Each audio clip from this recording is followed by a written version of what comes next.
हामीसित निर्वाचनको कार्ययोजना भए जस्तै सामग्री ढुवानीको पनि कार्ययोजना छ।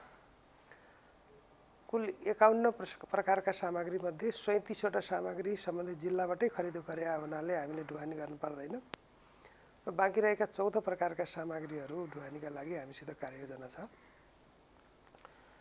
हामीले ती सामग्रीहरू यो माघ महिनाको तेस्रो हप्ताभित्रमा प्राप्त गर्छौं र त्यसपछि जिल्ला जिल्लामा वितरण गर्नुपर्ने सामग्रीहरूलाई खण्ड खण्ड बनाएर सम्बन्धित जिल्लामा पुर्याउँछौं।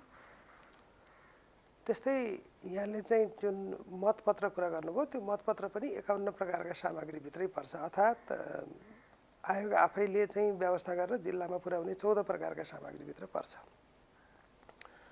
हामीले नमुना मतपत्र छापेर सबै जिल्लामा पुर्याइसक्यौं। समानुपातिक तर्फको करिब 2 करोड मतपत्र छाप्नु पर्नेमा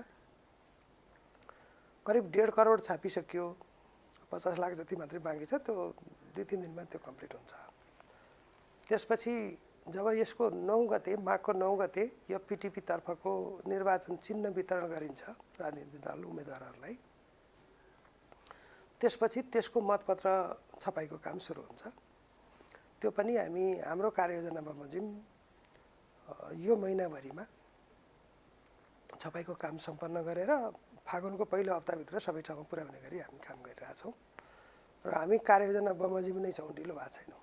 यो फेक न्युज कन्ट्रोल गर्नको लागि अथवा फेक सूचनाहरू, न्युज भन्दा पनि फेक सूचनाहरू चाहिँ कन्ट्रोल गर्नको लागि, मिसइन्फर्मेसन, डिसइन्फर्मेसन र हेट स्पिचलाई नियमन गर्नको लागि एउटा युनिटले काम गरिरहेछ र त्यसले त्यस्तो सूचना प्राप्त सम्प्रेषण भएका सूचनाहरू डिटेक्ट गर्ने र नियमनकारी निकायसँग सहकार्य गरेर गलत काम गर्ने व्यक्ति संस्थाहरूलाई कानुनको दायरामा ल्याउने काम गरिरहेका छन्।